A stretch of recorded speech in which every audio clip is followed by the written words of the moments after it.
வணக்கம். இது people English series. இந்த பிகினர் சீரிஸ்ல இன்னைக்கு நாம ஃபியூச்சர் பெர்ஃபெக்ட் டென்ஸ் பத்தி தெரிஞ்சுக்க போறோம். ஃபியூச்சர் பெர்ஃபெக்ட் டென்ஸ்னா என்ன? இதோட ஸ்ட்ரக்சர் என்ன? எந்த அட்வர்ப்ஸ் எல்லாம் இது கூட நம்ம யூஸ் பண்ணலாம்? அதெல்லாம் நம்ம பார்க்கலாம்.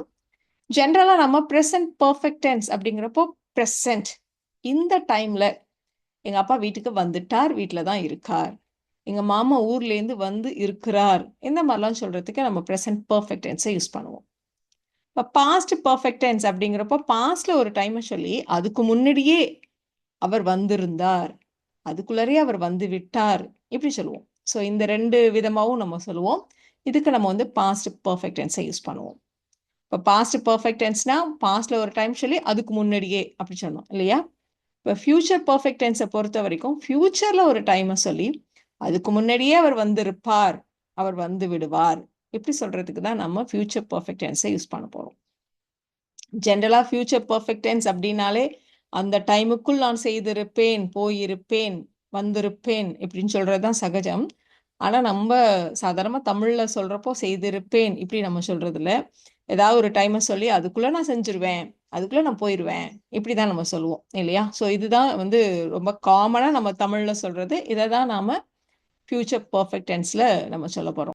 பொதுவா இந்த ஃபியூச்சர் பெர்ஃபெக்ட் டென்ஸை ஃபியூச்சர் டென்ஸோட கன்ஃபியூஸ் பண்ணிக்கிறதுக்கு நிறைய வாய்ப்பு இருக்கு. என்ன டிஃப்ரென்ஸ் ஃபியூச்சர் டென்ஸுக்கும் ஃபியூச்சர் பெர்ஃபெக்ட் டென்ஸுக்கும் அப்படின்னா, ஃபியூச்சர் டென்ஸ் வந்து நம்ம சாதாரணமாக சொல்றது. ஃபியூச்சர் பெர்ஃபெக்ட் டென்ஸை பொறுத்த வரைக்கும் ஒரு டெட்லைனை ஃபிக்ஸ் பண்ணி அதுக்கு முன்னாடியே நான் முடிச்சிருவேன். ஜென்ரலாக நான் இதை முடிப்பேன் அப்படின்னா ஃபியூச்சர் டென்ஸ். ஒரு டைமை சொல்லி அதுக்கு முன்னாடியே நான் முடிச்சிருவேன், அதுக்கு முன்னாடியே நான் முடித்திருப்பேன், இந்த மாதிரிலாம் சொல்றதா இருந்தா ஃபியூச்சர் பெர்ஃபெக்ட் டென்ஸ். ஸோ அந்த டெட்லைன் அதுதான் டிஃப்ரென்ஸ். ஸோ நம்ம டெட்லைனை ஃபிக்ஸ் பண்ணுவோம் அப்படின்னு நம்ம சொன்னோம் இல்லையா? இப்போ இதோடைய ஃபார்மேட் அப்படின்னு பார்த்தோம்னா, சப்ஜெக்ட் எந்த ஒரு சப்ஜெக்டாக இருந்தாலும் வில் ஹாவ், ஹாவ்னு வந்தாலே பக்கத்தில் தேர்ட் ஃபார்ம் ஆஃப் த வேர்பை போடணும். அப்போ subject will have plus V3 plus time adverbs. Time adverbs அப்படிங்கிறப்போ நம்ம வந்து இதுக்கு முன்னாடியே நான் முடிச்சிருவேன், அந்த மணிக்குள்ளே நான் முடிச்சிருவேன் அப்படின்னு சொல்றதுனால நம்ம ரொம்ப காமனாக பை அப்படின்ற ப்ரப்போசிஷனை யூஸ் பண்ணுவோம். ஸோ பை 5 PM அப்படின்னா 5 மணிக்குள். பை ஜான்வரி அப்படின்னா ஜனவரி மாதத்துக்குள். பை 2026 அப்படின்னா 2026குள்ளர. இது தவிர நீ வர்றதுக்குள்ள, நீ போகிறதுக்குள்ள, நீ சாப்பிட்றதுக்குள்ள இப்படியெல்லாம் சொல்லுவோம் இல்லையா? அந்த மாதிரி சொல்லணுமானா பை த டைம் அப்படின்னு போட்டுட்டு நம்ம என்ன சொல்லணுமோ அதை சிம்பிள் ப்ரெசன்ட் டென்ஸில் சொல்லணும். By the time you arrive, by the time you eat, by the time you study, இந்த மாதிரிலாம் நம்ம சொல்லுவோம். வெறுமனே அதற்குள் அப்படின்னு மட்டும் சொல்லணுமானா பை தென் அப்படின்னு யூஸ் பண்ணுவோம். ஆனா பை இல்லாம வேற சில அட்வர்ப்ஸ் கூட நம்ம யூஸ் பண்ணுவோம். Time adverbs before, in, at, when இதெல்லாம் கூட நம்ம யூஸ் பண்ணலாம். இப்போ வந்து இதை செய்வதற்கு முன், இந்த டைமுக்கு முன் அப்படின்னு சொல்ற மாதிரி பிஃபோர் யூஸ் பண்ணுவோம். இவ்வளவு நேரங்களில், இன்னும் சில மணி நேரங்களில், சில நாட்களில் அந்த மாதிரி சொல்றதுக்கு, அதற்குள் நான் முடித்து விடுவேன் இந்த மாதிரி சொல்றதுக்கு நம்ம இன் கூட யூஸ் பண்ணுவோம். அதே மாதிரி வென், இது நடக்கும்போது இது நடந்திருக்கும், இது நடந்து முடிந்திருக்கும், இந்த மாதிரி சொல்றதுக்கு நம்ம வென் கூட யூஸ் பண்ணுவோம். இப்போ ஃபர்ஸ்ட்டாக நம்ம பார்க்க போகிற எக்ஸாம்பிள், நம்ம வந்து சென்னை போகிறோம், நமக்காக யாராவது வெயிட் பண்ணுவாங்களே, அவங்களுக்கு கால் பண்ணி சொல்லுவாங்க, மதியானத்துக்குள்ளே நான் சென்னை வந்து விடுவேன், நான் சென்னையை வந்து அடைந்து விடுவேன், சென்னையை ரீச் ஆகிடுவேன், இப்படி நம்ம சொல்லுவோம். ஸோ இந்த இடத்துல வேர்ப் வந்து ரீச் ஆகுது. ஸோ அதோடைய பாஸ்ட் டென்ஸ் ரீச்ட், தேர்ட் ஃபார்மும் ரீச்ட் தான். அப்போ எப்படி சொல்கிறது இந்த சென்டென்ஸை? I will have reached. I will have plus V3 இல்லையா? So I will have reached Chennai எப்போ? மதியத்திற்குள், by noon. I will have reached Chennai by noon. இப்போ அதே மாதிரி வர ஜூன் மாசத்துக்குள்ள, நெக்ஸ்ட் ஜூன் மாசத்துக்குள்ள நான் டிகிரி வாங்கிடுவேன், கிராஜுவேட் ஆயிடுவேன், இப்படி நம்ம சொல்லணும். ஸோ இந்த இடத்துல verb என்னது? கிராஜுவேட். அதோடைய பாஸ்ட் ஃபார்ம் கிராஜுவேட்டட், தேர்ட் ஃபார்மும் கிராஜுவேட்டட் தான். அப்போ I will have graduated by next June. I will have graduated by next June. இப்போ நம்ம ஏதோ ஒரு விஷயம் பேசிட்டு இருப்போம், பேசுறப்ப சொல்லுவோம் அதுக்குள்ள உனக்கு கல்யாணம் ஆயிடும் அப்படின்னு நம்ம சொல்லுவோம் இல்லையா? ஸோ அதற்குள் அப்படின்னு மட்டும் சொல்லியிருக்கோம், எதையும் டைம் எல்லாம் சொல்லாம. அதனால பை தென் அப்படி யூஸ் பண்றோம். So you will have got married. Get married அப்படின்றது தான் ஜென்ரல் ஃபார்ம். ஸோ கெட்டுடைய பாஸ்ட் டென்ஸ் காட்ன்றதுனால காட் மேரீட். தேர்ட் ஃபார்ம் வந்து நம்ம காட்டும் யூஸ் பண்ணுவோம், காட்டனும் யூஸ் பண்ணலாம். ஸோ நம்ம காட் மேரீட் அப்படியே போட்டிருக்கோம். You will have got married by then. நாம வர்றதுக்குள்ள குழந்தைங்கள்லாம் தூங்கிடுவாங்க நம்ம வர்றப்போ குழந்தைகள் தூங்கி இருப்பார்கள். இப்படி 2 விதமாவும் சொல்லலாம். ஸோ இந்த இடத்துல குழந்தைகள் அவங்க தான் அந்த இடத்துல சப்ஜெக்ட், த கிட்ஸ். தூங்கி இருப்பார்கள், இல்ல அதற்குள் தூங்கி விடுவார்கள். ஸோ டெட்லைனை ஃபிக்ஸ் பண்ணி அதுக்குள்ள அவங்க தூங்கி இருப்பார்கள், இல்ல அதற்குள்ள அவங்க தூங்கி விடுவார்கள். ஸ்லீப்ன்றது அந்த இடத்துல verb இல்லையா? So past and slept, third ஃபார்மும் ஸ்லெப்ட் தான். அப்போ the kids will have slept. எப்போ? நம்ம வர்றதுக்குள்ள. So by the time we arrive. By the time we arrive, the kids will have slept. The kids will have slept by the time we arrive. எப்படி வேணா சொல்லலாம். இப்போ நாம அடுத்த preposition பார்க்க போறோம். இந்த இடத்துல நம்ம இன் யூஸ் பண்ண போறோம். இன்னும் 1 மணி நேரத்தில், இன்னும் ஒரு நாளில், இன்னும் சில நிமிஷங்களில், இந்த மாதிரிலாம் சொல்றதுக்கு நம்ம இன் யூஸ் பண்ணுவோம். இந்த இடத்துல இன்னும் 1 மணி நேரத்தில் அப்படின்னு சொல்றதுனால இன் அண்ட் அவர் அப்படின்னு நம்ம சொல்லியிருக்கோம். ஆனால் 1 மணி நேரத்தில் அவ எல்லாத்தையும் எழுதிடுவா, இன்னும் 1 மணி நேரத்தில் எல்லாத்தையும் எழுதி முடித்திருப்பாள் எப்படி நம்ம சொல்லலாம். ஸோ டெட்லைனை ஃபிக்ஸ் பண்ணிட்டோம் அப்படின்றதுனாலேயே ஃபியூச்சர் பர்ஃபெக்ட் டென்ஸ். அவள் அப்படின்றதுனால ஷீ. எந்த சப்ஜெக்டாக இருந்தாலுமே இந்த இடத்துல நம்ம எதையும் சேஞ்ச் பண்ண போகிறது இல்லை. ஷீ வில் ஹாவ் தான். இந்த இடத்துல எழுதுறதுன்றது தான் verb. அதனால write, wrote, third form written. She will have written all the assignments in an hour. She'll have written all the assignments in an hour. இதே மாதிரி இன்னொரு எக்ஸாம்பிள் கூட எடுத்துக்கலாம். இன்னும் ஒரு 10-15 நிமிஷத்துல அவங்க டின்னரை சமைச்சிருவாங்க. இன்னும் 10-15 நிமிஷத்துல டின்னர் ரெடி ஆயிடும்.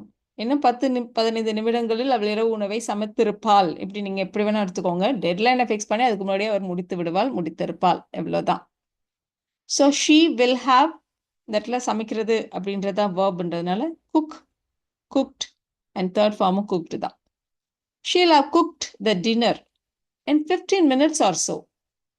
இன் 10 to 15 minutes அப்படி வேணாலும் வச்சுக்கலாம். இன்னும் ஒரு 15 நிமிஷம் அந்த வாக்கில், ஒரு 15 நிமிஷம் வாக்கில் அப்படி சொல்கிறதா இருந்தால் இன் 15 minutes ஆர் ஸோ.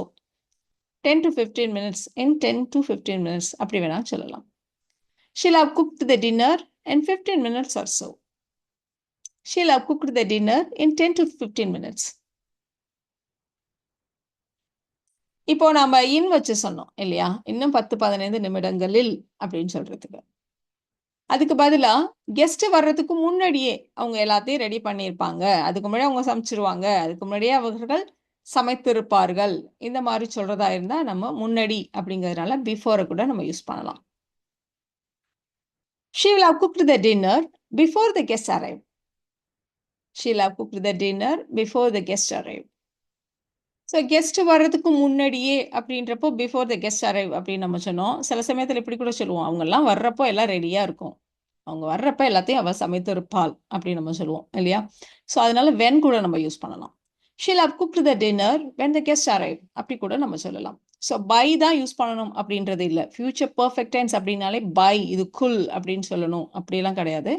ஸோ அதுக்கு முன்னாடியேன்னு சொல்கிற மாதிரி பிஃபோர், இன்னும் சில நிமிடங்களில் அவள் முடித்திருப்பாள், இந்த மாதிரி சொல்றதுக்காக இன், வென், இதெல்லாம் கூட நம்ம வந்து யூஸ் பண்ணலாம்.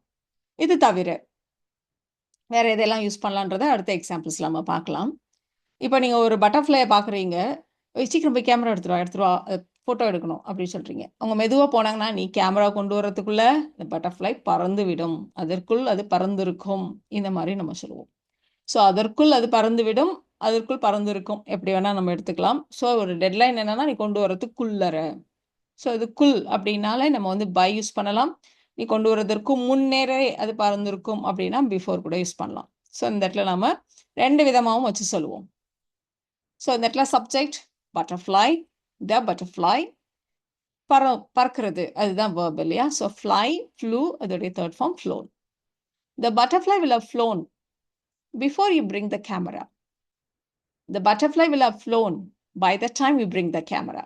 2 விதமாகவும் நம்ம சொல்லலாம்.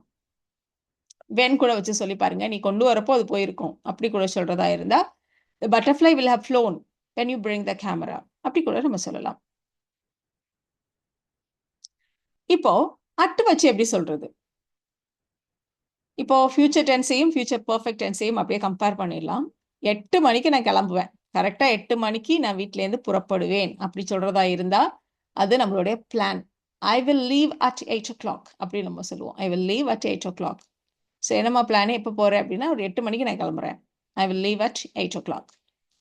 இப்போ யாரோ ஒருத்தவங்க நம்மள பார்க்க வரேங்கிறாங்க. நான் 8 மணிக்கு வரேன். ஐயோ! இல்ல 8 மணிக்கெல்லாம் நான் போயிருப்பேன். நான் கிளம்பி விடுவேன். 8 மணிக்கு நான் கிளம்பிருவேன் அப்படின்னு சொல்றப்போ, நம்ம வந்து 8 மணிக்கு நான் இருக்க மாட்டேன். அதுக்கு முன்னாடியே கிளம்பிருவேன். அதான் அர்த்தம். 8 மணிக்கெல்லாம் நான் கிளம்பிடுவேன். இருக்க மாட்டேன் அப்படின்னு நம்ம சொல்ல போறோம். அப்படி சொல்றதா இருந்தா ஃபியூச்சர் பெர்ஃபெக்ட் டென்ஸ்லயும் இதை நம்ம சொல்லலாம். I will have left at 8 p.m. I will have left at 8 p.m. அப்படின்னா 8 மணிக்கு நான் இருக்க மாட்டேன். அதுக்கு முன்னாடியே கிளம்பிடுவேன் அப்படின்றது தான் அர்த்தம். ஸோ 2 விதத்திலையும் நாம வந்து சின்ன ஒரு சட்டில் டிஃப்ரென்ஸ் தான் நம்ம என்ன மீன் பண்ணுறோம் அப்படிங்கிறது. கரெக்டாக 8 மணிக்கு கிளம்புவேன் அப்படின்னா ஃபியூச்சர் டென்ஸ்.